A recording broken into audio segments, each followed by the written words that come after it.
A very very warm good morning to all of you. I hope आप सभी बहुत बढ़िया होंगे। चलें, आपकी आज की क्लास शुरू करते हैं। आज की क्लास में प्रेपोजिशन करेंगे, बट प्रेपोजिशन के एक्सपेक्टेड क्वेश्चंस जो हमें एग्जाम में देखने को मिल सकते हैं, हम वो करने वाले हैं। एक बार आप मेक श्योर ये करेंगे, आप इससे पहले प्रेपोजिशंस की क्लास जो है वो अटेम्प्ट करके आएंगे। मैंने आपकी 2 घंटे की क्लास प्रेपोजिशन की कर रखी है, बहुत डिटेल वे में पढ़ाया है। एक बार आप वहां जाएंगे, पहले उसे पढ़ेंगे, फिर क्वेश्चन जो है इन्हें अटेम्प्ट करेंगे। क्या इतनी बात क्लियर है? अच्छा, दो बातें जो मुझे आपसे और करनी है, जो इस टाइम पे मुझे क्वेश्चंस आप पूछ रहे हैं कि सर हम क्या सिलेबस कंप्लीट करेंगे।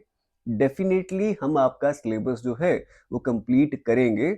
मैं तुम्हें शेड्यूल बता देता हूं, ताकि दोबारा जो है आपके मन में ये डाउट ना रहे। ध्यान से सुनना। मैं आपको जो है आपको एडिटिंग करवाने वाला हूँ, एडिटिंग एंड प्रूफ रीडिंग जो आपकी आती है, मैं आपको वो करवाने वाला हूँ एक। अच्छा, फिर उसके बाद मैं आपको एंटोनिम्स का एक लेक्चर देने वाला हूँ 6 घंटे का एक। फिर उसके बाद जंबल सेंटेंसेस जो है मैं आपको ये पढ़ाने वाला हूँ, 2 से 2 ढाई घंटे का लेक्चर वो रहेगा। क्लियर है? अच्छा, आपके क्वेश्चन वाली जो ये जो सीरीज चल रही है, इसमें आपके 5 टॉपिक बचे हैं पेंडिंग, जिनके मुझे आपको क्वेश्चन प्रैक्टिस करवाने हैं। आपके पंक्चुएशन है, आपके एक्टिव पैसिव हैं, आपके नरेशन है, तो इन सभी के मुझे आपको क्वेश्चन प्रैक्टिस कराने हैं पर्टिकुलर। क्लियर है? हम ये ट्राई करेंगे, हम ये ट्राई करेंगे कि हम ये जो है, गिव मी 1 सेकेंड, हम ये जो है ये आपके जनवरी के एंड तक जो है ये हम कंप्लीट कर ले। जनवरी के एंड तक हम ये कंप्लीट कर ले, फिर हम क्या करेंगे, आपके फरवरी से आपका जो है मॉक टेस्ट, इंग्लिश के लिए मॉक टेस्ट, जहां पे आपके 25-25 क्वेश्चन मैं डालूंगा, आप वो अटेम्प्ट करना शुरू करेंगे। इतनी बात क्लियर है? 25-25 क्वेश्चन हम मॉक टेस्ट की तरह पे डिस्कस करेंगे, डिफरेंट डिफरेंट टॉपिक से उठा के। क्या इतनी बात क्लियर है? 20 दिन करेंगे, 21 और 22 फिर मैं नहीं पढ़ाऊंगा, फिर मैं ये सीरीज को क्लोज कर दूंगा। अब ये है कि इस सीरीज को अभी भी जिन बच्चों तक आप पहुंचा सकते हैं, या जो बच्चा अभी भी पढ़ नहीं पाया ना, उस तक भेज सकते हैं ताकि वो पढ़ पाए। क्या इतनी बात क्लियर है? अब कोई डाउट जो है आपके मन में नहीं होना चाहिए कि हम कैसे करेंगे, क्या करेंगे, पढ़ेंगे कैसे, कोई भी डाउट आपके मन में नहीं होना चाहिए। तो आपका टाइम वेस्ट मैं ज्यादा नहीं करता, आपका बिना टाइम वेस्ट करते हुए क्लास जो है शुरू करते हैं। चलो, पहला क्वेश्चन जो है आपका आपके सामने है। क्या बोल रखे? कहता, while Rajesh was returning from school, a stalker attacked on him with a knife. अच्छा, देखते हैं गलती कहाँ पे। बस गलतियां ढूंढ रही हैं। फिलिप फिलिप जो है कर चुके हैं पहली वाली क्लास में। इस क्लास में तो मैं एडवांस लेवल के क्वेश्चन लेके आया हूं, जहां पे फिक्स्ड प्रेपोजिशंस जो होती है ना, उनके रिलेटेड क्वेश्चंस भी आपको देखने को मिलेंगे। पढ़ा चुका हूं पहले मैं, ठीक है, एडवांस लेवल के क्वेश्चन होंगे। कहता, जब जब राजेश जो है वो स्कूल से घर पे लौट रहा था, एक स्टॉकर जो था उसने उस पर अटैक करा। अब मैंने तुम्हें पढ़ाया था, एक वर्ड पढ़ाया था आपको, अटैक। जब भी आप अटैक वर्ड की बात करते हैं, जब भी आपको अटैक वर्ड की बात करते हैं, आप इसके साथ जो है, आप इसके साथ ऑन प्रीपोजिशन नहीं लगाते। ऐसे अच्छा बड़ा लगता है कि जैसे sir, he attacked on me, sir उसने मेरे पे अटैक करा, मेरे पे अटैक करा। तो बट देखने में अच्छा लग रहा है ना, कि मैं 1 सेकेंड यार थोड़ा सा पतला कर लूँ उसे, देखने में अच्छा लग रहा है ना, बट ये अच्छा नहीं है। अटैक के साथ आप ऑन प्रीपोजिशन जो है ये नहीं लगाते। अच्छा, इसके पीछे सर रीजन क्या है? ये जो अटैक वर्ड है ना, ये आपकी जो है, ये आपकी एक ट्रांजिटिव वर्ब है। ये कैसी वर्ब है? एक आपकी ट्रांजिटिव वर्ब है। और ट्रांजिटिव वर्ब जो होती है ना, वो कहती है कि मेरे पास मेरा ऑब्जेक्ट चाहिए। अगर आप मेरे को मेरा ऑब्जेक्ट नहीं देंगे, मैं पूरे सेंटेंस को गलत कर दूंगा। अस्टाकर अटैक्ड हिम, ये हिम जो है ये आपका ऑब्जेक्ट है, इसको इसका ऑब्जेक्ट चाहिए। बट ये प्रेपोजिशन क्या कर रहा है? प्रेपोजिशन बीच में आके इसका ऑब्जेक्ट जो है वो रोक दे रहा है, ये प्रेपोजिशन अपना बना दे रहा है। इसीलिए ऐसा होता है कि इस अटैक के बाद जो है ये आप ऑन प्रेपोजिशन नहीं लगाते, कि अटैक्ड ऑन नहीं आएगा। गलती किस पार्ट में? गलती आपकी इस पार्ट में। अच्छा सर, सर क्या हम अटैक के साथ ऑन लगा सकते हैं? क्या लगा सकते हैं? क्या मैं तुम्हें एक्सेप्शन दूं एक? कब लगता है, सुनना ध्यान से। जब तो ये अटैक वर्ड जो है ये आपके वर्ब का काम कर रहा है, जब तक ये आपके वर्ब का काम कर रहा है मुझे कोई दिक्कत नहीं है, तब तक मैं इसके साथ लगाना ही नहीं मतलब चाहता ही नहीं लगाना इसके साथ यार। अटैक अगर मेरे वर्ब का काम कर रहा है ना, तो मैं इसके साथ लगाऊंगा नहीं, मैं इसके साथ कभी प्रेपोजिशन नहीं लगाऊंगा। मतलब अगर मैं ऐसा लिख दूं ना, एग्जाम्पल देखना, कहता he did an attack, he did an attack on me. अब मैं अटैक के साथ ऑन लगा रहा हूं क्या सर? अब सही है? अब ये सही है। ही डिड वॉट अटैक, इस टाइम पे अटैक जो है ये नाउन का काम कर रहा है, आपका वर्ब ये है, आपका वर्ब ये है, he did what, sir attack, he did what attack, ये नाउन का काम कर रहा है। जब अटैक वर्ड आपके नाउन का काम करे तब आप उसके साथ ऑन प्रेपोजिशन जो है ये लगा सकते हैं। क्या इतने डिटेल में पढ़ना ठीक है? क्या इतने डिटेल में पढ़ाऊंगा चल जाएगा? सॉरी, क्लियर है कि अटैक वर्ड के साथ फिक्स्ड प्रेपोजिशन है, अटैक वर्ड के साथ आप ऑन प्रेपोजिशन कभी नहीं लगाएंगे, बट अटैक वर्ड जब नाउन का काम करेगा तब उसके साथ आप लगा लेंगे। क्लियर है? बात करते हैं आपके नेक्स्ट क्वेश्चन की।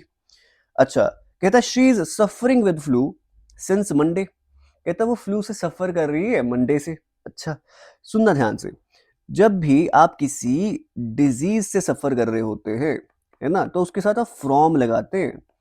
सुनना, she is suffering with flu, आपको पढ़ने में बहुत अच्छा लग रहा है, वो फ्लू के साथ थोड़ी सफर कर रही है यार, विद का तो मतलब होता है ना के साथ, वो फ्लू के साथ थोड़ी सफर कर रही है, वो फ्लू से सफर कर रही है। She is suffering from flu, she is suffering from flu since Monday. कोई दिक्कत है यहाँ पे? तो मतलब यहाँ पे विद जो प्रेपोजिशन है विद नहीं आएगी, वो सफर फ्लू के साथ नहीं कर रही, वो सफर कर रही है फ्लू से, है ना, उसे जुकाम है उससे वो सफर कर रही है, तो she is suffering from flu, flu since Monday. अच्छा, एक गलती और दिखाऊं, एक गलती और दिखाऊं, सिंस मंडे, मंडे से सफर कर रही है, कर रही है, आपने इस सफरिंग लगाया है, आपने प्रेजेंट कॉन्टिन्यूअस लगाया है, सर ये भी तो गलती है यहाँ पे, सिंस और फॉर से प्रेजेंट कॉन्टिन्यूअस में तो नहीं लगा सकते, इसको फिर आप अच्छे से पता कैसे लिखेंगे, फिर आप ऐसे लिखेंगे, she has been, she has been suffering, suffering from flu since Monday. क्या इतनी बात क्लियर है? क्या इतनी बात क्लियर है? बात समझ आ रही है मैं क्या बोल रहा हूँ? अच्छा सर, समझ आ गया, जब भी आप डिजीज से सफर कर रहे होते हैं तो आप फ्रॉम लगाते हैं। अच्छा, समझ आ गया, विद नहीं लगाएंगे। अभी मैंने तुम्हें मैंने डिटेल वे में बहुत डिटेल वे में पढ़ाया है, मैंने डिफरेंट डिफरेंट प्रेपोजिशंस पढ़ाई हैं, एक बार प्लीज एक बार क्लास जरूर देख के आना। कहता she will not listen what you say to her, no error, कहता वो तुम्हारी बात नहीं सुनेगी, जो कुछ भी तुम उसे बोलोगे वो अब तुम्हारी बात नहीं सुनेगी, वो सुनेगी नहीं तुम्हें। सिंपल सी बात बताता हूँ, आपका ये जो लिसन वर्ड है, आपका ये जो लिसन वर्ड है, इसके साथ हमेशा हमेशा हमेशा आपको ये करना है, आप इसके साथ टू प्रेपोजिशन लगाएंगे ही लगाएंगे। आपको जहां भी वर्ड लिसन दिखा आपको टू प्रेपोजिशन उसके साथ लगा देनी है। She will not listen to, listen to what you say to her, कहता वो तुम्हारी किसी भी बात को नहीं सुनेगी जो भी तुम उससे बोलोगे। तो लिसन जो है हमेशा जो है ये टू से जो है इसे फॉलो किया जाता है, इसके बाद टू हमेशा लगेगा लगेगा। और ये जो टू प्रेपोजिशन है ये बहुत इंपॉर्टेंट है, आपकी टू प्रेपोजिशन आपको बहुत जगह पे यूज होती हुई दिखती है। अच्छा सर, वो जो लास्ट में आई ओ आर वाले वर्ड होते हैं, जैसे प्रायर टू, सुपीरियर टू, जिस भी वर्ड के लास्ट में आई ओ आर दिखे ना, आई ओ आर दिखे ना, उसके साथ टू प्रेपोजिशन लगा देना, जैसे prior to, superior to, inferior to, है ना, आई ओ आर लग रहा है लास्ट में तो इनके साथ टू लगा देना। या फिर आपको कुछ वर्ड ऐसे दिखते हैं जैसे accustom to, with a view to, है ना, dedicated to, tantamount to, मैंने पढ़ाया है, एक बार देख के आना। जब भी लिसन वर्ड दिखेगा आप इसके साथ टू प्रेपोजिशन जो है ये आप यूज करेंगे। अच्छा, बात करते हैं आपके नेक्स्ट क्वेश्चन की। कहता nobody denies that my ideas are different than yours, ये भी कंसेप्ट बहुत अच्छे से पढ़ाया था, फिक्स्ड प्रेपोजिशन का कंसेप्ट है। जब भी आपको कहीं भी डिफर वर्ड दिखे या फिर आपको कहीं भी डिफरेंट वर्ड दिखे, देखो देखने में हमें पता क्या लगता है, डिफरेंट देन, है ना, he is different than me, अच्छा लगता है ना, ऐसा बोल दूं कि he is different, he is different than me, है ना, he is different than me, तो अच्छा लगता है बोलते हो कि हाँ वो मेरे से डिफरेंट है, थोड़ा सा अलग है मेरे से।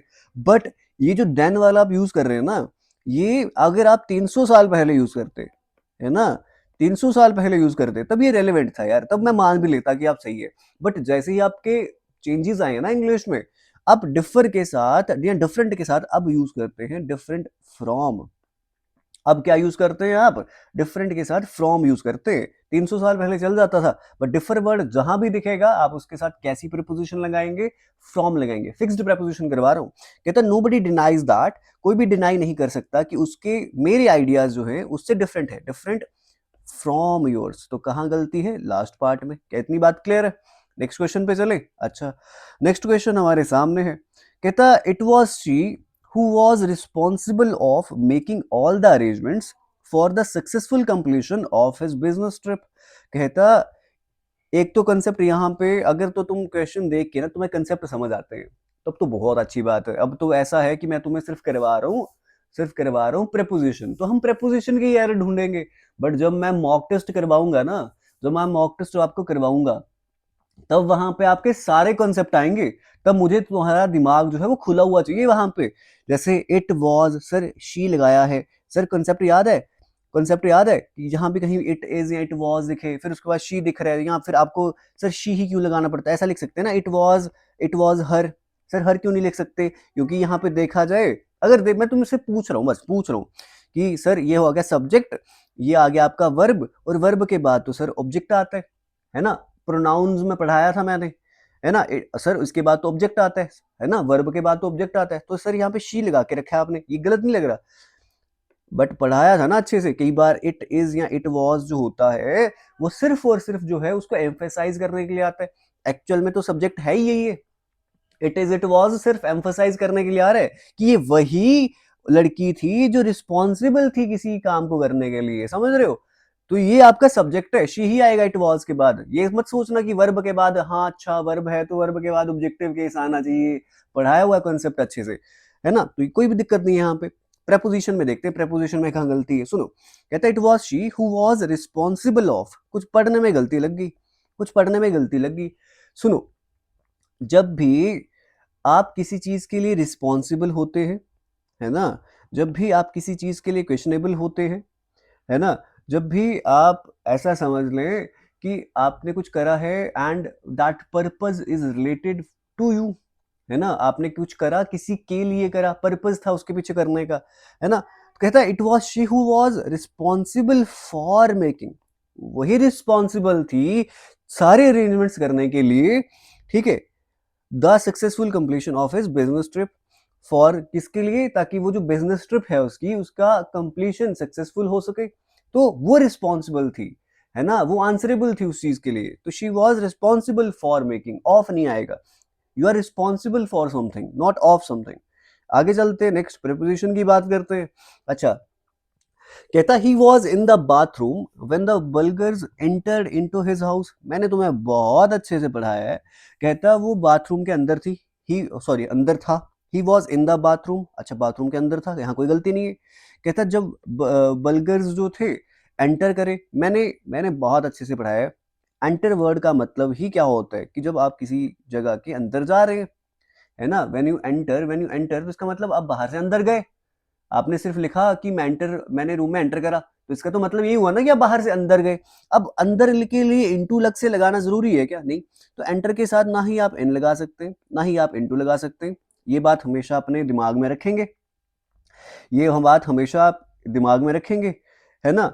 अगर ऐसा होता कि भाई ही गॉन गो इनटू या कुछ ऐसा होता मैं मान लेता, एंटर का तो मतलब ही अंदर जाना है, तो एंटर के लिए के साथ जो है इनटू या इन या नहीं लगाते आप, सिंपल सिंपल आप लिखेंगे he was in the bathroom when the burglars entered his house. Enter का मतलब ही अंदर जाना होता है, इनटू उसके साथ, एंटर के साथ इन और इनटू यूज नहीं करते। क्लियर है, एंटर आप सिंपल सिंपल बिना प्रेपोजिशन के लिखेंगे। इतनी बात क्लियर है, आगे चलते हैं। ओके, कहता है she along with her friends took leave of a week.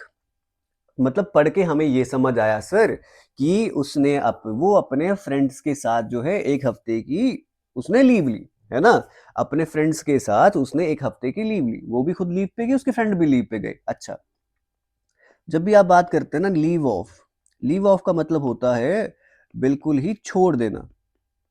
Leave of का मतलब होता है बिल्कुल ही छोड़ देना, कि भाई ऑफिस ही छोड़ दिया, ही लीव ऑफ द ऑफिस, कि उसने भाई ऑफिस ही छोड़ दिया। लीव ऑफ का मतलब होता है ऑफिस छोड़ देना। तो उसने क्या ऑफिस से एक हफ्ते के लिए छोड़ ही दिया, मतलब उसने क्या कंप्लीटली ऑफिस छोड़ दिया एक हफ्ते के लिए, ऐसा तो बन पॉसिबल नहीं है ना। कंप्लीटली ऑफिस छोड़ दिया उसने, ऐसा नहीं है, लीव ऑफ नहीं आएगा।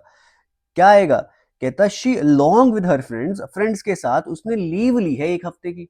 ही took leave for a week, एक हफ्ते के लिए लीव ली है उसने, एक हफ्ते के लिए पर्पज है, लीव लेने के पीछे का पर्पज है कि भाई कहीं गई होगी, है ना। तो she along with her friends took a leave for a week, not of for a week. Leave of का मतलब था बिल्कुल ही छोड़ देना, लीव फॉर अ वीक, एक हफ्ते के लिए लीव ली है उसने। अच्छा, कहता था teacher emphasised on the use of correct grammar. कहता टीचर ने एम्फेसाइज करा करेक्ट ग्रामर के यूज को। टीचर ने एम्फेसाइज करा करेक्ट ग्रामर के यूज को। एम्फेसाइज करने का तो वही मतलब है कि उसने, टीचर ने बताया कि कैसे यूज करना है। आप इसके साथ ऑन भी लगा दे रहे हैं, तो ये आपका सुपरफ्लुअस है। जैसे एंटर्ड के साथ इनटू या इन नहीं दिखता ना, वैसे ही आप एम्फेसाइज्ड वर्ड के साथ आप ऑन प्रीपोजिशन जो है ये नहीं लगा सकते। आप सिंपल लिखेंगे the teacher emphasised the use of correct grammar. Correct grammar, जैसे मैं तुम्हें यहाँ पे करेक्ट ग्रामर लगानी कैसे है, मैं तुम्हें वो सिखा रहा हूँ, मैं एम्फेसाइज कर रहा हूँ, मैं उस पर प्रेशर डाल रहा हूँ। अब उस पे साथ ऑन लगा दूंगा तो ज्यादा सुपरफ्लुअस जैसा हो जाता है। एम्फेसाइज के साथ ऑन प्रीपोजिशन जो है ये आप यूज नहीं करते। अच्छा, कहता one should always listen the advice of one's elder and well wishers. ये तो मेरे को तुम करके दोगे, ये तो मुझे तुम करके दोगे, कैसे करके दोगे? अच्छा सर ये आएगा, सर आपने बोला था वन शुड ऑलवेज, कोई दिक्कत नहीं है। लिसन द एडवाइस ऑफ, ठीक है सर, एल्डर्स की एडवाइस सुननी चाहिए, बट सर आपने बताया नहीं अभी थोड़ी देर पहले, लिसन वर्ड जहां भी दिखेगा हम उसके साथ टू प्रेपोजिशन लगा देंगे। तो one should always listen to the advice of one's elder, हमें हमेशा अपने एल्डर्स की जो है एडवाइस हमें सुननी चाहिए, और वेल विशर्स की एडवाइस हमें सुननी चाहिए। तो लिसन के साथ प्रीपोजिशन टू हमेशा आप लगाएंगे। क्लियर है? एक तो आपने सही कर दिया। मेरे को बताते जाना, अगर तुम तो मेरे साथ अटेम्प्ट कर रहे हो ना, मेरे साथ अटेम्प्ट कर रहे हो, तो मेरे को स्कोर बताना eight the end of the class. जितने क्वेश्चन होंगे मैं तुम्हें बताऊंगा, मेरे को स्कोर बताना फिर कितना आया। कहता on the time of the opening ceremony of the theatre a large crowd had assembled. कहता जब ओपनिंग सेरेमनी होनी थी ना थिएटर की, एक लार्ज क्राउड जो है वो असेंबल हुआ था, गैदर हुआ था। अच्छा, अब सुनना ध्यान से मेरी बात। ऐसे पढ़ा तो मैं चुका हूं आपको, ऑन पढ़ा चुका हूं, एट पढ़ा चुका हूं, इन पढ़ा चुका हूं। सुनो, जब भी आप पर्टिकुलर एक पॉइंट की बात करते हो, एक पॉइंट की बात करते हो आप पर्टिकुलर, है ना, पॉइंट ऑफ टाइम की बात करते हो particular, give me one second, give me one second, particular point की बात करते हैं, तब आप एट लगाते हैं। जैसे सर एट 11 AM, है ना, एट 11 PM, कुछ भी, मतलब जब आप पर्टिकुलर किसी टाइम की बात करते हैं आप एट लगाते हैं। ठीक है, जब भी आप किसी डेट की बात करते हैं या आप किसी डे की बात करते हैं तब आप ऑन लगाते हैं। जैसे on Monday, on Sunday, on 14 July, on 15 July, date की बात कर रहे हैं। अच्छा, जब भी आप इन की बात करते हैं तो आप वो लगाते हैं ईयर्स के साथ, इन 1986, इन जुलाई। जब आप मंथ की बात करते हैं आप तब क्या लगाते हैं? इन लगाते हैं। अब मेरे को यहाँ पे पढ़ के दिखाना, एक बार पढ़ना। कहता on the time of the opening ceremony. क्या आपको एक पर्टिकुलर पॉइंट पता है? हाँ, हमें पर्टिकुलर पॉइंट पता है कि जब जो है ओपनिंग सेरेमनी जो हुई थी थिएटर की, उस टाइम पे, उस पर्टिकुलर टाइम पे जो है बड़ा क्राउड जो है असेंबल हुआ था उस पर्टिकुलर टाइम पे। समझ रहे हो? तो कहता at the time, at the time क्या आएगा? ऑन द टाइम नहीं आएगा, सिंपल सिंपल क्या आएगा? At the time of the opening ceremony. Particular उसी ओपनिंग सेरेमनी जब रिबन काटी होगी उसने, एक पॉइंट था पर्टिकुलर। ठीक है, जब आप पॉइंट की बात करते हैं तब एट लगाते हैं। तो at the time of the opening ceremony of the theatre a large crowd had assembled. Clear है? इतनी बात क्लियर है? आगे चलते हैं। ओके, बात करते हैं आपके नेक्स्ट क्वेश्चन की। कहते हैं the decline of her moral values has caused a lot of pain to her parents. अब ये बताओ, कहता the decline of her moral values, the decline of her moral values has caused a lot of pain to her parents. गलती कहीं लग रही है? गलती कहीं लग रही है? देखो, डिक्लाइन कहाँ हुआ है? डिक्लाइन मतलब हुआ है कि उसकी मोरल वैल्यूज है वो नीचे गिरी है ना। मतलब डिक्लाइन क्या हुआ? कोई फॉल आया है कहीं उसकी मोरल वैल्यूज में, उसकी मोरल वैल्यूज में रिडक्शन आई है।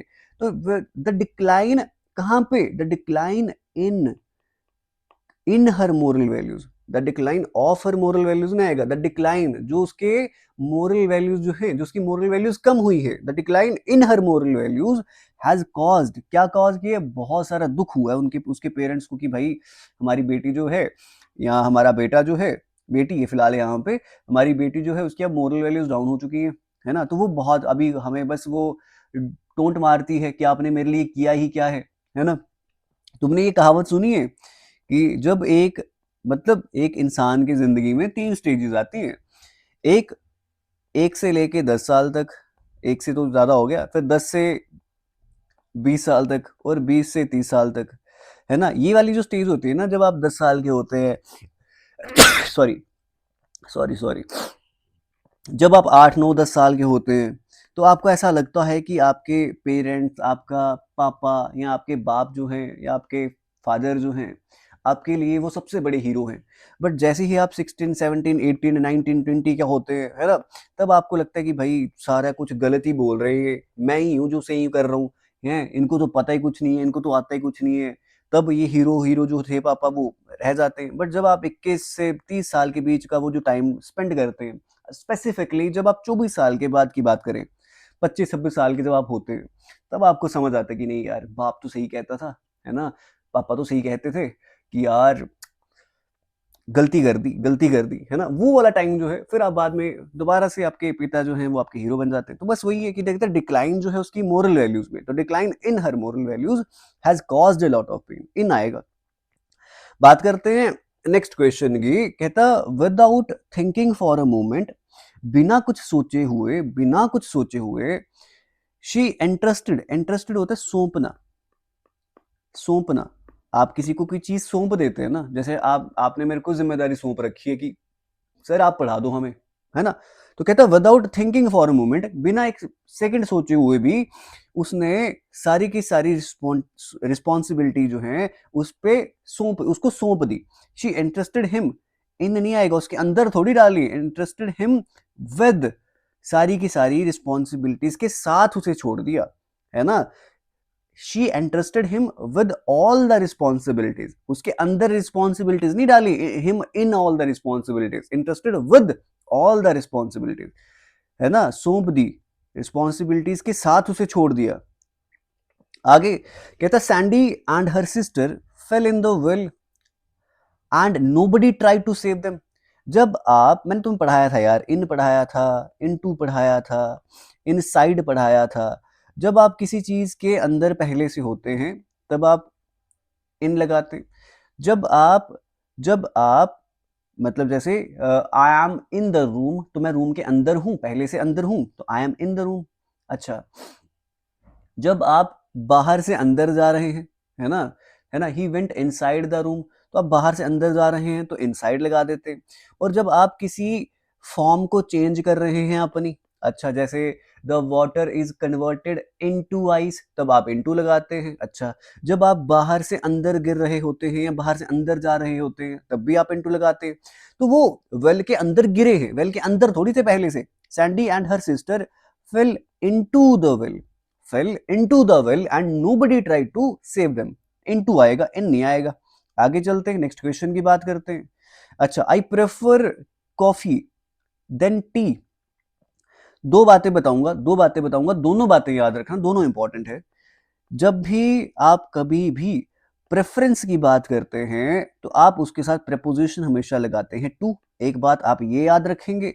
और कभी अगर प्रेफर वर्ड के साथ आपको कोई मोडाल लगाना पड़े, अगर प्रेफर वर्ड के साथ आपको कोई मोडाल लगाना पड़े, तो मोडाल जो है वो हमेशा लगता है वुड, है ना? I would prefer tea to coffee. बात समझ आ रही? I prefer tea to coffee, than नहीं आएगा, है ना? अच्छा बड़ा लगता है कि हाँ प्रेफरेंस, हाँ कि भाई इसके ज्यादा प्रेफरेंस दे रहा हूं मैं उस चीज को, बट प्रेफर के साथ प्रेपोजिशन टू आएगी। और अगर कभी मोडाल लगाना पड़ जाएगा तो मोडाल आप वुड लगाएंगे। अब यहाँ पे मोडाल लगाने की जरूरत थी नहीं, बट लगाना पड़े तो आप क्या मोडाल लगाएंगे? वुड लगाएंगे। कुड शुड लगा होगा ना तो गलत होगा, ये बात हमेशा याद रखना। नेक्स्ट वर्ड की बात करते हैं, नेक्स्ट क्वेश्चन की बात करते हैं। कहता Sumit is busy in his preparation for his exams. Sumit जो है अपनी प्रेपरेशन में बिजी है। Sumit is busy in his preparation. सुनो, सुमित जो है वो बिजी है बट अपनी प्रेपरेशन करने में, अपनी प्रेपरेशन करने के साथ साथ जो एग्जाम्स के लिए वो कर रहा है उसमें बिजी है। तो आप एक्चुअली जब आप कोई काम कर रहे हैं, जब आप कोई काम कर रहे हैं, आप कोई काम कर रहे हैं या जब आप कोई एक्टिविटी कर रहे हैं, है ना, तब आप बिजी वर्ड के साथ प्रेपोजिशन लगाते हैं विद, है ना? अब देखा जाए वो काम कर रहा है ना, वो प्रेपरेशन कर रहा है, वो काम कर रहा है एग्जाम्स के लिए, है ना, एग्जाम के लिए प्रिपेयर कर रहा है, तो वो उसमें बिजी है, तो बिजी विद हिज प्रेपरेशन। जब वो काम में बिजी है, इंसान कोई अपने काम में बिजी है, कोई एक्टिविटी में बिजी है, तो बिजी विद लगाते हैं। ठीक है, जब वो किसी अपने प्रोफेशन में बिजी है ना, कोई अपना प्रोफेशन में है, कोई काम कर रहा है या किसी प्लेस पे बिजी है, तब आप उसके साथ प्रेपोजिशन इन लगाते हैं। ये बात हमेशा याद रखेंगे, ये बात हमेशा याद रखेंगे।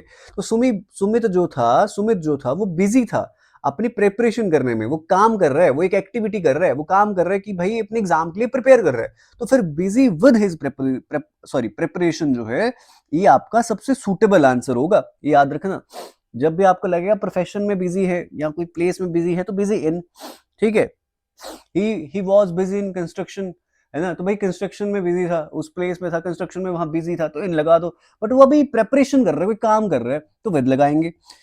कहता while crossing the road a child was run out by a speeding car. अब ये रन आउट जो है देखा जाए ना, मैं तुम्हें बताता हूँ, ये फ्रेजल वर्ब है।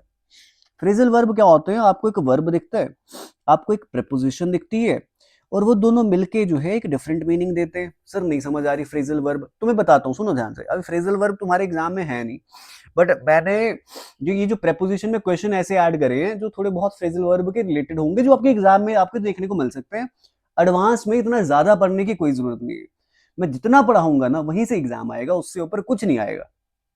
आई विल टेक दैट थिंग कि भाई एज अ गारंटी कि भाई वहीं से आएगा। अब सुनना ध्यान से, फ्रेजल वर्ब की बात करूं, फ्रेजल वर्ब की बात करूं तो होता क्या है, आपको एक वर्ब दिखेगा, आपको एक प्रेपोजिशन दिखेगी, है ना, आपको एक वर्ब दिखेगा, आपको एक प्रेपोजिशन दिखेगी, और वो साथ में जुड़े होंगे, बट उनका मतलब जो है, उनका मीनिंग जो है वो कुछ और निकल के आएगा। अच्छा सर कैसे? सर अगर मैं ऐसा लिख दूं, ऐसा लिख दूं मैं ऐसे लिख दूं पुट, और एक लिख दूं ऑफ, है ना। पुट पुट होता है कि भाई किसी चीज को रखना, ऑफ होता है कि भाई सेपरेट हो जाना, ऑफ अलग हो जाना, है ना। बट पुट ऑफ का मतलब होता है कि कोई चीज का डिले हो गया, डिले हो जाना। सर ये दोनों जब साथ में जुड़ के आए, इसका मतलब चेंज हो गया, तो इनको फ्रेजल वर्ब बोलते हैं। अच्छा, जैसे मैं लिख दूं लुक, लुक का मतलब होता है देखना, आफ्टर का मतलब होता है बाद में, बट इसका क्या हो गया, बाद में देखना नहीं, लुक आफ्टर का मतलब होता है ख्याल रखना, है ना, ख्याल रखना। इसका मतलब तो हो गया ख्याल रखना, लुक आफ्टर का मतलब ख्याल रखना। अच्छा, मतलब सर फ्रेजल वर्ब ऐसे वर्ड होते हैं जो वर्ब और प्रेपोजिशन के कॉम्बिनेशन से बनते हैं, और उसका मतलब कुछ और होता है। अच्छा, अगर कभी भी आपको फ्रेजल वर्ब फिर भूल जाए, तो मैं तुम्हें एग्जांपल दूंगा, इसके बाद, इस एग्जांपल के बाद आपको फ्रेजल वर्ब कभी नहीं भूलेंगे। मैं लिख दूं यहाँ पे ब्रेक, सर ब्रेक का मतलब होता है कि भाई टूट गया, और मैं लिखूं यहाँ पे अप, अब बताओ ऊपर टूट गया? नहीं सर नहीं, ये तो सर आपने हमारी फीलिंग की बात कर दी, ब्रेकअप, है ना। ब्रेकअप इज व्हाट, कि भाई जब आप सेपरेट हो जाते हैं किसी रिलेशन में, है ना, तो ब्रेकअप। आप समझ आ रही है? It is what, it is a phrasal verb. एक वर्ब होगी, एक प्रेपोजिशन होगा, जब वो साथ में जुड़ेंगे डिफरेंट मीनिंग देंगे। वैसे यहाँ पे आपको एक फ्रेजल वर्ब दिख रहा है, ऐसे रन आउट दिख रहा है। रन आउट का मतलब होता है कि खत्म हो जाना। कहता है रोड क्रॉस करते करते एक चाइल्ड जो था वो खत्म हो गया स्पीडिंग कार से। नहीं नहीं, ऐसा है, ऐसा है, रन आउट का मतलब जैसे जैसे क्या कुछ ऐसा लिख सकते हैं, कुछ ऐसा लिख सकते हैं कि द टैप, या कुछ कुछ the well run out of water, कुछ ऐसा लिख दो कि मतलब उसमें पानी जो है वो खत्म हो गया, the tank run out of water, तो मतलब उसमें पानी खत्म हो गया। बट चाइल्ड जो है, चाइल्ड के ऊपर से स्पीडिंग कार गुजर गई, गुजर गई, तो गुजरने को बोलते हैं रैन ओवर, या फिर आप रन ओवर लिखेंगे यहाँ पे। क्या लिखेंगे? While crossing the road, while crossing the road a child was run over, मतलब उसके ऊपर से कार उसको कुचलती हुई चलेगी। तो रन ओवर्स का मतलब होता है कुचल के चले जाना, कुचल के चले जाना, तो run over by a speeding car. अच्छा सर नेक्स्ट क्वेश्चन की बात करते हैं। कहता we were taught that amphibians can live in water as well as land. हमें पढ़ाया गया था कि एम्फीबियंस जो हैं वो पानी के अंदर रहते हैं, लिव इन वाटर, अंदर, अंदर है, पानी के अंदर है, इन ही आना चाहिए, कोई चीज पहले से अंदर है, इन आना चाहिए, ठीक है। पानी के अंदर रहते हैं और जमीन पर रहते हैं, तो जमीन पर रहते हैं, तो as well as land, as well as on land, और जमीन पर रहते हैं। जब भी आप किसी सरफेस एरिया की बात करते हैं ना, तब आप प्रेपोजिशन ऑन यूज करते हैं। जैसे pen is on the table, तो टेबल के ऊपर है पेन, है ना। वैसे ही एम्फीबियन जो है वो पानी के अंदर रहते हैं और एज वेल एज जमीन के ऊपर रहते हैं, तो ऊपर रहते हैं जमीन के ऊपर, तो ऑन लैंड। अच्छा आगे चलते हैं, नेक्स्ट वर्ड की बात करते हैं, दैट इज व्हाट वर्ड, कहाँ पे, नेक्स्ट क्वेश्चन की बात करते हैं। आपकी 6 घंटे की क्लास करी है मैंने भाई वोकैबुलरी की, सिनोनिम्स की, एक बार प्लीज मेक श्योर करना उसे देखना, प्लीज मेक श्योर करना उसे देखना, मैंने बहुत आराम से पढ़ाया है, ऐसा नहीं कि कोई जल्दबाजी करी होगी, है ना, कुछ मेरे को कहीं छूट रहा है, मेरी कोई गाड़ी छूट रही है, वैसा कुछ नहीं, बहुत आराम से पढ़ाया है, एक बार आप जाएंगे समझेंगे, आपको बहुत अच्छा लगेगा पढ़ के। और क्वेश्चन करने के बाद, ये वाले क्वेश्चन करने के बाद मैं तुम्हारी कल क्लास करता हूँ, कल क्लास करता हूँ आपकी वो एडिटिंग और प्रूफ रीडिंग जो आपको आता है, ठीक है। आपको एडिटिंग और प्रूफ रीडिंग जो है मैं बेसिक से लेके मैं आपको एडवांस लेवल तक की करवा दूंगा, बट कल वो टॉपिक करने के पहले, वो कल टॉपिक करने से पहले आप क्या करेंगे, आप क्या करेंगे, आप जितने भी कॉन्सेप्ट मैंने पढ़ाए हैं, आपके टेंसेस, आपके प्रीपोजिशन, आपके उसके बाद आर्टिकल्स, आपके एक्टिव पैसिव, आपके नरेशन, अब वो सारे के सारे जो हैं मोडाल्स वगैरह, वो सारे सारे पढ़ लेना एक बार, उनको रिवाइज कर लेना एक बार, फिर उसके बाद मैं तुम्हें एडिटिंग और प्रूफ रीडिंग करवाऊंगा, ठीक है। क्योंकि उसमें वहां पे होता पता क्या, आपको ग्रामर के रिलेटेड, आपको पंक्चुएशन के रिलेटेड एरर ढूंढने होते हैं, आपको पैराग्राफ्स दिए जाते हैं यार, और पैराग्राफ के अंदर आपको ढूंढना होता है कि भाई यहाँ पे कोई स्पेलिंग मिस्टेक तो नहीं है, अच्छा यहाँ पे कोई पंक्चुएशन की मिस्टेक तो नहीं है, यहाँ पे कोई टेंस की मिस्टेक तो नहीं है, वही एडिटिंग और प्रूफ रीडिंग है, बट मैं आपको थोड़ा डिफरेंट वे में पढ़ाऊंगा, अच्छे लेवल का पढ़ा दूंगा, क्लियर है। कहता my father is fond of cooking different types of cakes, यहाँ पे वो ये बोलना चाहता है मेरे पिताजी जो हैं, मेरे पिताजी जो हैं उन्हें डिफरेंट टाइप ऑफ केक जो है उन्हें वो बनाना पसंद है, बनाना पसंद है। ये जो ऑफ होता है ना, ये ऑफ जो है ये सेपरेशन की बात करता है, अगर आपने मेरे से प्रीपोजिशन पढ़ी है, ये ऑफ जो है ये सेपरेशन की बात करता है ना। अगर मैं लिख दूं यहाँ पे ही लीव ऑफ द ट्रेन, है ना, तो मतलब समझ आ जाएगा भाई कि वो ट्रेन उसने छोड़ दी उसने, है ना। सो ऑफ, ऑफ ऑफ सेपरेशन की, फॉन्ड ऑफ आएगा, ओ एफ आएगा, तो फॉन्ड ऑफ मतलब मेरे पिताजी जो हैं उन्हें जो है केक बनाना बहुत पसंद है, तो फॉन्ड ऑफ, ऑफ सेपरेशन वाला ऑफ नहीं आएगा। नेक्स्ट क्वेश्चन की बात करते हैं, कहते हैं your teacher can not control on the students, ये तो पढ़ के ही गलत लग गया, ये तो पढ़ के ही गलत लग गया, कंट्रोल ऑन द स्टूडेंट्स, फिर ये क्या बोल रहे हैं, कहते हैं आपका टीचर जो है वो कंट्रोल नहीं कर सकता स्टूडेंट्स को, your teacher can not control the students, on नहीं आएगा। या फिर आप ऐसा लिख सकते हैं कंट्रोल ओवर द स्टूडेंट्स, कि भाई स्टूडेंट्स के ऊपर उसका कंट्रोल नहीं है टीचर का, या वो स्टूडेंट्स को कंट्रोल नहीं कर सकता, कंट्रोल ऑन, कंट्रोल का मतलब हो ही गया कि भाई कंट्रोल ही करना, ऑन लिखने की जरूरत नहीं है यहाँ पे, कभी मत लगाना यहाँ पे, कंट्रोल के साथ ऑन लगा देना, जैसे आप क्या कर रहे थे, अटैक के साथ ऑन नहीं लगा रहे थे, कंट्रोल के साथ भी मत लगाना।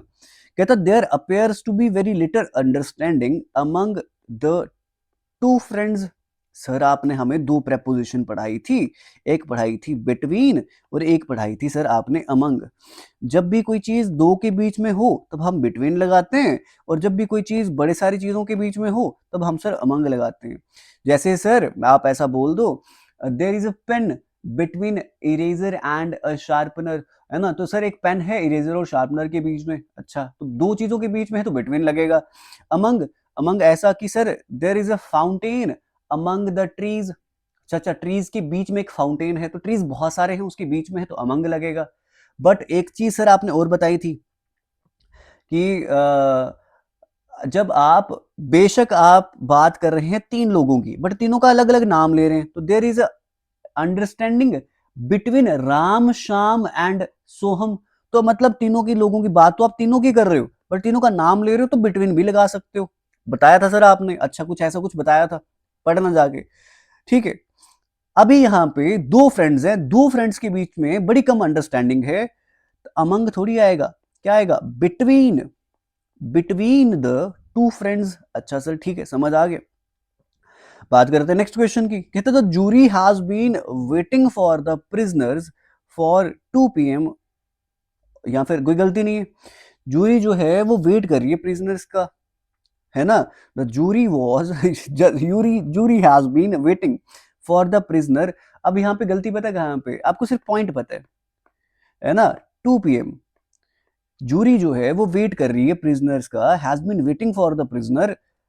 एक जब आप बात करते हैं सिंस की, जब आप बात करते हैं फॉर की, तो सिंस लगता है पॉइंट ऑफ टाइम के लिए, पॉइंट ऑफ टाइम के लिए, जब आपको पॉइंट ऑफ टाइम बताओ, हमें बस इतना पता है ना, ये जो जजेस का बेंच है, जजेस जो है वो प्रिजनर के लिए वेट कर रहे हैं, 2 बजे से हमें पॉइंट पता है तो क्या आएगा, सिंस 2 PM।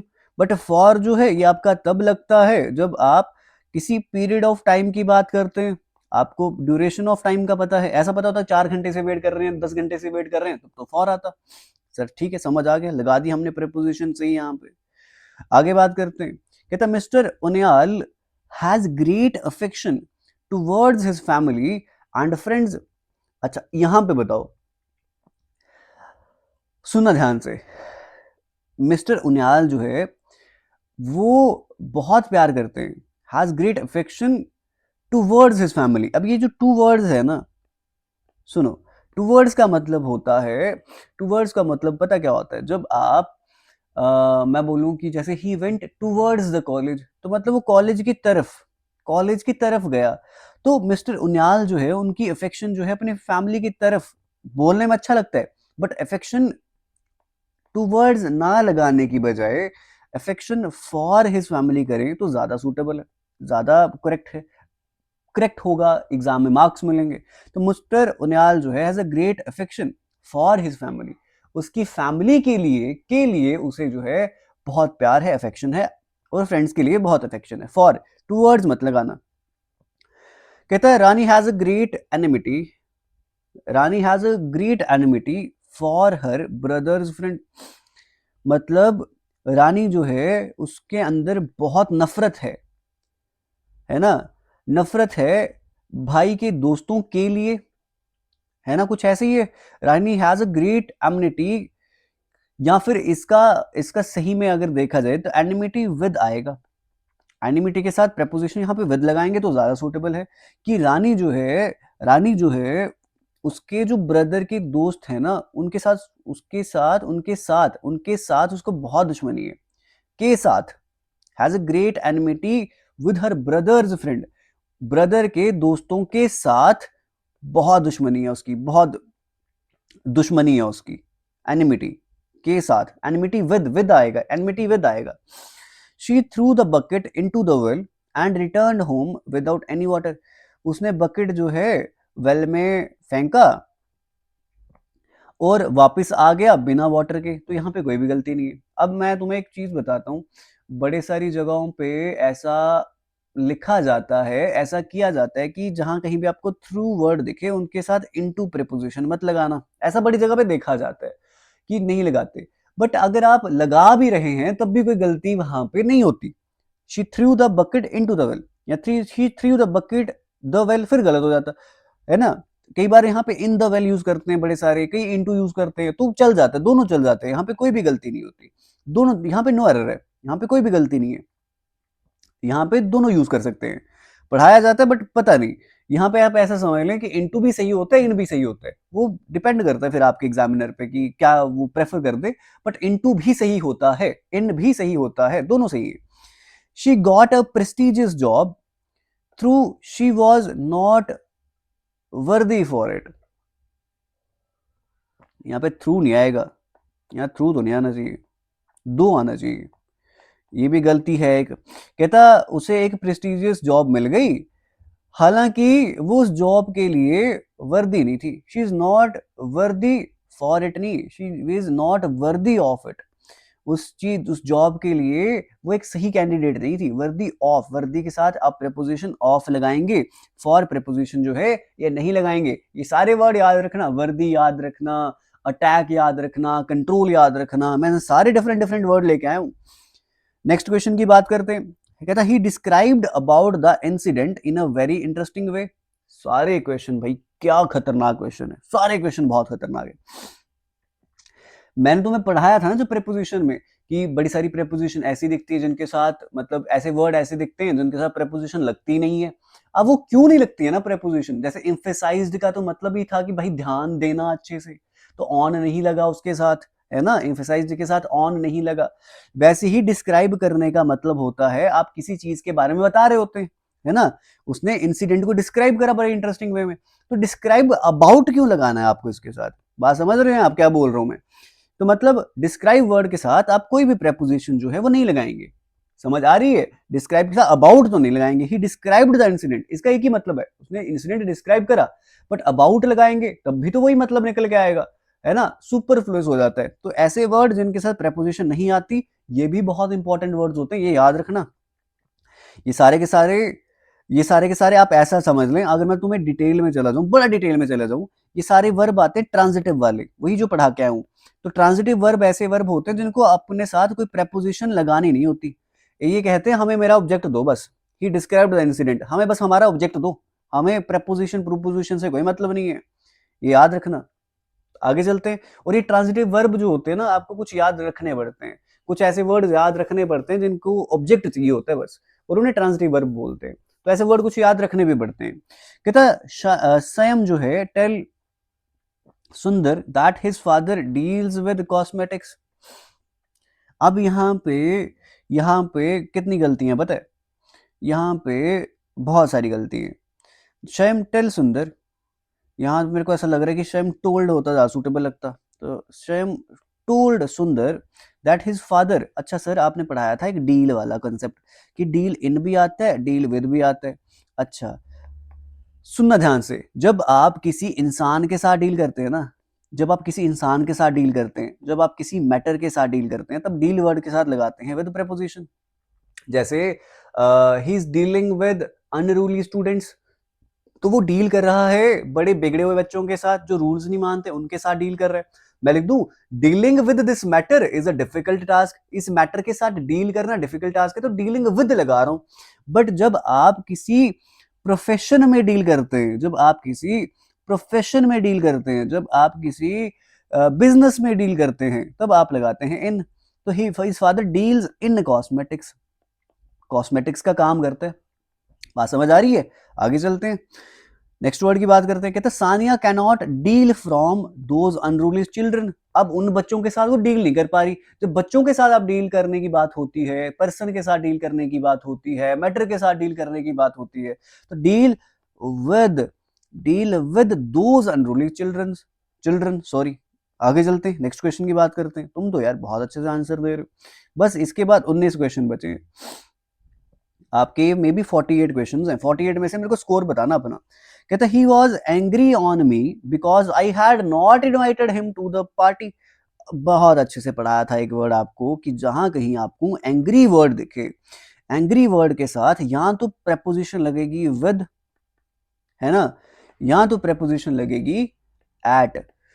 अच्छा सर, जब आप एंग्री हैं किसी इंसान के साथ, तब आप लगाते हैं विद प्रेपोजिशन। जैसे ही वॉज एंग्री मी मेरे से गुस्सा है वो, he is angry with me. जब आप इंसान के साथ गुस्सा हैं, ऑन नहीं लगेगा, विद लगेगा। और एंग्री के साथ ऑन तो लग ही नहीं सकता, एट कब लगेगा सर? अच्छा, जब आप किसी इंसान की चीज के साथ गुस्सा है, जैसे he is angry at my behaviour. अब वो मेरे बिहेवियर पे गुस्सा है, मेरे पे थोड़ी है, तब एट लगेगा। एंग्री के साथ एट लगेगा, एंग्री के साथ एट लगेगा, एंग्री के साथ विद लगेगा। जब पर्सन के साथ गुस्सा तो विद लगा लो, जब पर्सन की किसी चीज के साथ गुस्सा तो एट लगा लो, किसी भी नॉन लिविंग थिंग के साथ गुस्सा तो अब एट लगा लो। लास्ट 19 क्वेश्चन करने वाले हैं। चलो यार, इतने सिंपल क्वेश्चन क्यों आ रहे हैं, इतने सिंपल क्वेश्चन क्यों आ रहे हैं? कंसेप्ट पढ़ाया मैंने आपको बहुत अच्छे से, कि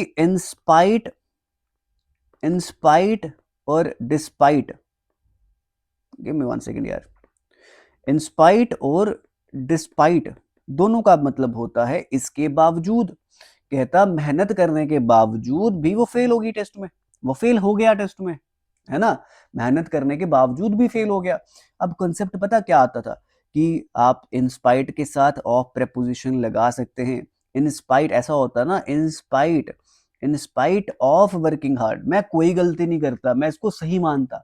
बट जब आप डिस्पाइट वर्ड की बात करते हैं, इसके साथ ऑफ प्रेपोजिशन नहीं लगाते, तो सिंपल आना चाहिए कि डिस्पाइट वर्किंग हार्ड, मेहनत करने के बावजूद भी फेल होगी टेस्ट में। या तो फिर इन स्पाइट ऑफ लिख लो, या तो फिर सिंपल सिंपल डिस्पाइट लिख लो। क्या बात क्लियर है? आगे चलते हैं। याद रखने ये सारे वर्ड्स, सारी बातें याद रखनी है मैं क्या पढ़ा रहा हूं। Sonu married with Neelu despite their families objection. Sonu ने शादी कर ली नीलू से, नीलू से शादी करी, नीलू के देखो यार हमारी हिंदी ना थोड़ी सी बातें हम कुछ और करते हैं, मतलब दोनों के सेम आते हैं। देखो जैसे सोनू ने शादी की नीलू के साथ, सही लग रहा है, बट उसने नीलू से शादी करी है। मतलब जब भी आप ऐसा याद रखना, जब भी आपको मैरिड वर्ड दिखेगा, जब भी आपको नो वर्ड दिखेगा, आप इन दोनों वर्ड्स के साथ प्रेपोजिशन लगाएंगे टू। मेरी बस सिंपल बात याद रखना, सोनू मैरिड टू नीलू, सोनू जी थी मैरिड टू नीलू, सोनू लड़का लड़की लड़का लड़का ये है, सोनू ने नीलू से शादी की फैमिली के ऑब्जेक्शन के बाद भी, तो मैरिड दिखेगा। जैसे he is known to me, है ना, सोनू मैरिड टू नीलू। अब डिस्पाइट के साथ ऑफ नहीं लगाया उसने, मतलब सही है, सब सही है, बस टू प्रेपोजिशन लगानी है मैरिड वर्ड के साथ। ठीक है सर, समझ आया, हम याद कर लेंगे इतना। कहता the court held the local politician responsible for the loss और damage to any public property.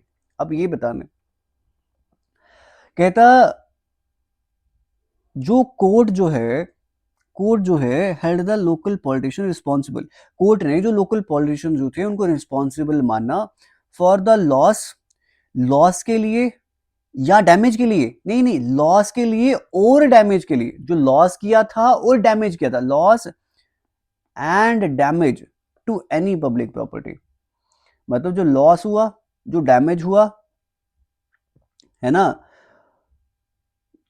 जो लॉस हुआ जो डैमेज हुआ उसके लिए रिस्पॉन्सिबल माना, तो रिस्पॉन्सिबल फॉर सही है, the loss and damage, loss and damage to any public property, सही है सही है, कोई टू टू का कोई गलती नहीं है।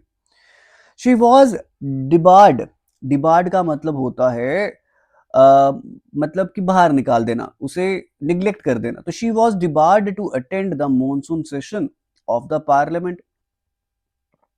मतलब उसे उसे मॉनसून सेशन जो है पार्लियामेंट में, उससे बाहर निकाल दिया गया, उसे अटेंड नहीं करने दिया गया। तो डिबार्ड टू नहीं आएगा, डिबार्ड फ्रॉम, और फ्रॉम के बाद भी आना चाहिए अटेंडिंग, है ना, डिबार्ड फ्रॉम अटेंडिंग, मतलब उसे बाहर निकाल दिया गया, उसे ऐसा किया गया कि जो मॉनसून सेशन जो था पार्लियामेंट के अंदर, उससे उसे बाहर निकाल दिया गया। तो डिबार्ड फ्रॉम करना, डिबार्ड एक ऐसा वर्ड है जिसका प्रेपोजिशन आप क्या यूज करेंगे, आप फॉर प्रेपोजिशन यूज करेंगे।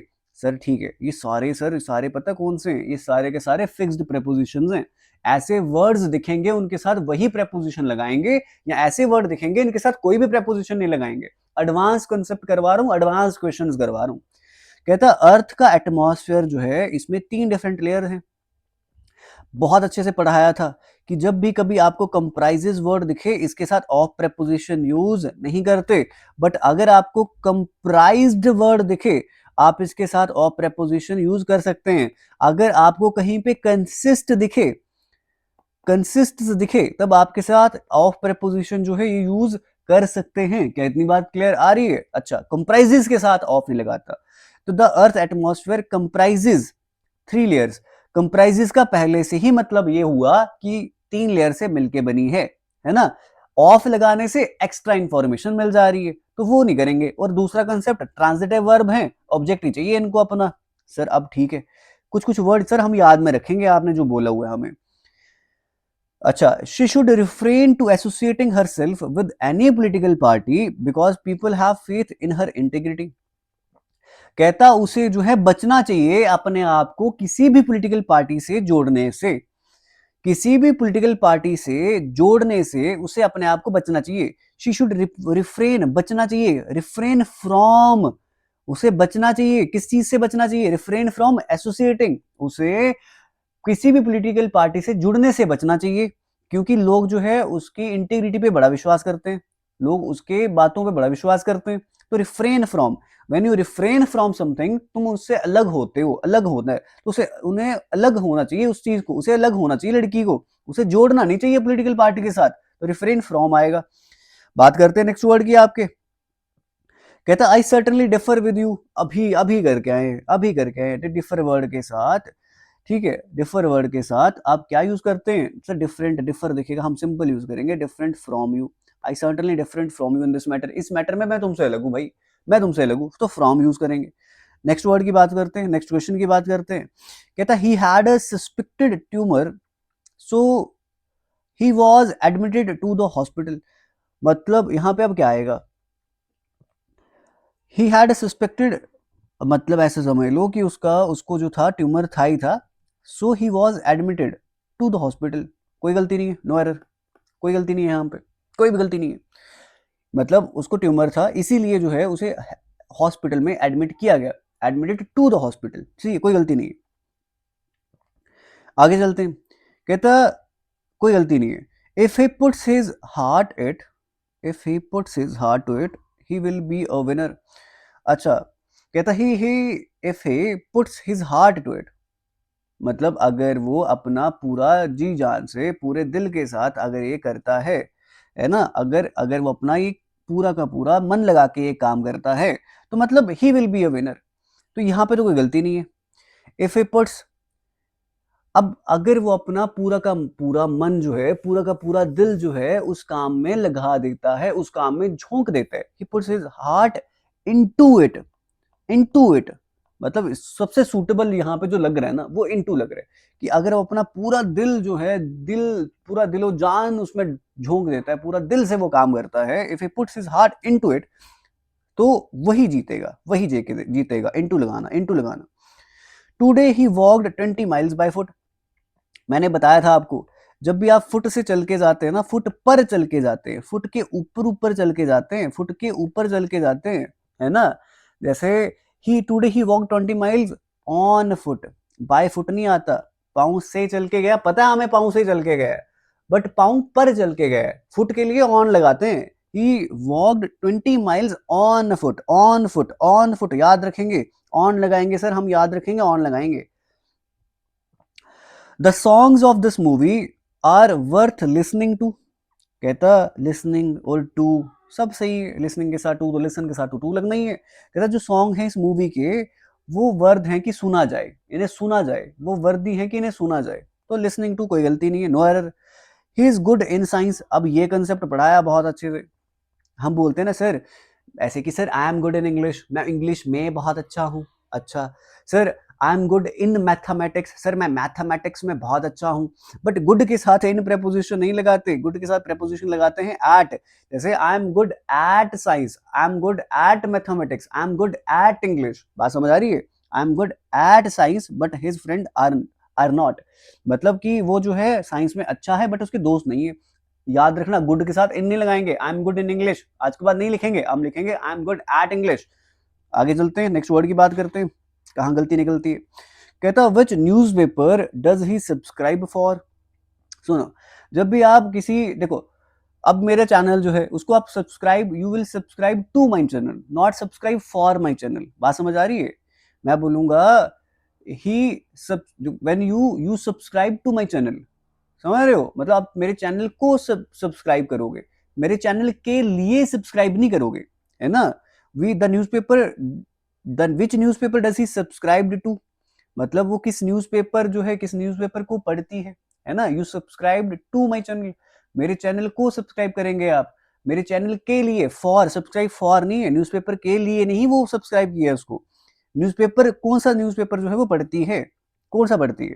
कहता it is my pleasure to congratulate him for your success, पढ़ाया यार बहुत अच्छे से, कि जब भी आप किसी को कंग्रेचुलेट करते हैं उसकी सक्सेस के लिए, किसी भी चीज के लिए, तो कंग्रेचुलेटेड ऑन आता है।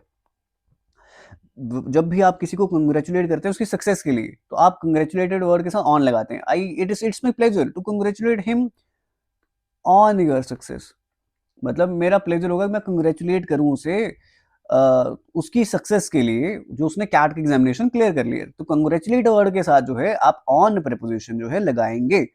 She should avail her self with this golden opportunity, अब मैं अगर तुम्हें बताऊं, मैंने तुम्हें पढ़ाया था अवेल, अवेल एक ऐसा वर्ड है जिसके साथ प्रेपोजिशन आपको ऑफ चाहिए चाहिए। अब ये वाला जिस बच्चे को ये क्वेश्चन देख के आपको प्रोनाउन भी याद आ रहे हैं ना, उसने मेरे से बहुत अच्छे से पढ़ा है कि सर आपने पढ़ाया था अवेल, इंट्रोड्यूस, फिर उसके बाद एंजॉय, ये ऐसे वर्ड होते हैं जिनके बाद ऑब्जेक्ट चाहिए, फिर रिफ्लेक्सिव प्रोनाउन लगता है, तो she should avail herself, but avail herself of, avail herself of this opportunity, आप विद नहीं यूज करेंगे, आप विद प्रेपोजिशन यूज नहीं करते। She should avail herself of this opportunity of this golden opportunity, with use नहीं करेंगे, avail of करेंगे। Rajiv told to his father to buy a house. अब ये तो क्या ही बोलूं मैं, ये जो प्रेपोजिशन टू लगा रखी है। अब हम जानते हैं नरेशन जो पढ़ते हैं सर, नरेशन पढ़ते हैं, सेड टू लिखा हो तब तो सही होता है, पर सेड टू का टोल्ड होता है, टोल्ड के साथ टू नहीं आता, सर टू नहीं आएगा। Rajiv told his father to buy a house. Sir इतने इजी क्वेश्चन डाले हुए हैं आपने। आगे चलते हैं, नेक्स्ट क्वेश्चन की बात करते हैं। अच्छा, he is accused with committing the murder of his wife. Accused जो है, एक्यूज्ड के साथ मैंने पढ़ाया था तुम्हें, है ना, मतलब जब आप किसी चीज के लिए दोषी ठहराए जाते हैं, आपके पे इल्जाम लगाया जाता है, तो you are accused of, accused of, है ना, ही इज एक्यूज्ड ऑफ, उस पे ये दोष लगाया गया है कि उसने अपनी वाइफ का मर्डर किया है, तो accused of committing, excuse sorry accused with नहीं यूज करते, accused of committing the murder of his wife. चल जल्दी से कहता, वी डिस्पोज ऑफ, अभी अभी थोड़ी देर पहले अभी करके आए हैं। इस ऑफ का मतलब होता है सेपरेशन, है ना, क्या हमने कहता, हमने जो है अपनी अपनी पुरानी कार को बेच दिया। डिस्पोज ऑफ होता है, डिस्पोज ऑफ का मतलब होता है कि बेच देना, हमने उसे बेच दिया अपनी पुरानी कार को, हमने उसे छुटकारा पा लिया before moving to Chennai. Dispose of होता है उसको बेच दिया, उसे सोल्ड कर दिया, डिस्पोज ऑफ। लास्ट वर्ड है, लास्ट प्रपोजिशन है, कहता it is 10:30 in my watch. सुनो सुनो ध्यान से, मैं पूछूं एक क्वेश्चन, लास्ट क्वेश्चन है, लास्ट ही क्वेश्चन है, लास्ट ही पूछ रहा हूं। कहता what is the time in your watch. बड़ा अच्छा लगा सर, बताओ कि सर आपकी वॉच में कितना टाइम हो रहा है, आपकी वॉच में कितना टाइम हो रहा है। जब भी आप वॉच की बात करते हैं ना, और जब उसके टाइम की बात करते हैं, आप हमेशा ये ऐसे नहीं पूछेंगे what is time in your watch, आप पूछेंगे what is the time by your watch. तो जब भी वॉच की बात करते हैं इन यूज नहीं करते, कहता मेरी वॉच में कितना टाइम हो रहा है, it is 10:30, it is 10:30 bye my watch. ये कंसेप्ट याद रखना, जब भी आपको टाइम बताना हो या पूछना हो कि मेरी घड़ी में कितना टाइम हो रहा है, आप बताओ आपकी घड़ी में कितना टाइम हो रहा है, तो घड़ी में के लिए आप ऐसा यूज करते हैं ना कि what is the time in your watch, नहीं what is the time by your watch, ये याद रखना, बाय योर वॉच। फिलहाल आज की क्लास के लिए इतना रखते हैं, कल मैं तुम्हें करवाऊंगा एडिटिंग प्रूफ रीडिंग, फिर मैं तुम्हारे 25 तारीख को, 25 जनवरी को एंटोनिम्स की 6 घंटे की मैराथन आपको दूंगा। उससे पहले 20 को क्या आ रहा है, 20 को एडिटिंग प्रूफ रीडिंग कर रहे हैं, 21 को क्वेश्चन करेंगे, एक्टिव पैसिव के कर लेंगे, फिर पंक्चुएशन के कर लेंगे, फिर आपके एक्टिव पैसिव नहीं, फिर नरेशन के कर लेंगे, है ना, फिर ऐसे क्वेश्चन कर लेंगे, और 25 को एंटोनिम्स कर लेंगे, फिर जो बाकी टॉपिक बचे फिर मेरे को तुम बताना, फिर हम वो कर लेंगे, और फिर हम 1 फेब से और 20 फेब तक हम सिर्फ और सिर्फ मॉक टेस्ट करेंगे आपके लैब असिस्टेंट वाले एग्जाम के लिए, और फिर आपके जूनियर असिस्टेंट के एग्जाम के लिए। क्या इतनी बात क्लियर है, क्या इतनी बात क्लियर है? ओके, चैनल को सब्सक्राइब कर लो and make me reach at least 5,000 यार, minimum 5,000 at the end of 20 Feb, है ना, 20 फेब के तक तो मेरे को प्लीज यार यहाँ तक तो पहुंचा दो, 5,000 तक पहुंचा दो आराम से, ताकि मैं आपके लिए जो कांस्टेबल वाली क्लासेस है ना वो मैं पढ़ा पाऊँ, है ना। और क्या करना है, ये जो पीडीएफ होगी ना ये मैं डाल दूंगा आपके टेलीग्राम के ग्रुप में, और उस टेलीग्राम ग्रुप का लिंक जो है वो डिस्क्रिप्शन में मैंने इसे डाल के रखा है, बस फॉलो कर लो, सब्सक्राइब कर लो, और वीडियो को लाइक कर देना, और कमेंट जरूर करना कि नीचे कि भाई सर हमें समझ आ रहा है, हमें ये जो चीजें हैं हमें समझ आ रही हैं, या अगर आपको कोई रिव्यू देना है कि सर ऐसे पढ़ाया जा सकता है, वैसे पढ़ाया जा सकता है, कि जो मैं आपकी सुन ही लूंगा, बट फिर भी अगर आप कोई रिव्यू दे सकते हैं तो डेफिनेटली दिया करें। फिलहाल आज की क्लास के लिए इतना रखते हैं, थैंक यू।